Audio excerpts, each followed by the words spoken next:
I'm asked this question a lot about first impressions of Abu Ghraib, and I try to think about what I was. I can remember the image of pulling into the prison, and I remember who I was with and standing with, and what I was wearing, but it was disorienting. It was such a larger complex than I thought many of us had kind of had the impression of, and the vast number of prisoners, most of whom were in outdoor camps, so essentially behind barbed wire, and you sort of see them standing there.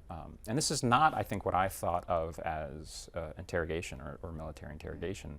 You know, my image was still very much of the first Gulf War, and the images of thousands of Iraqis surrendering and then sort of heading back behind enemy lines or the front line and being processed back in the rear.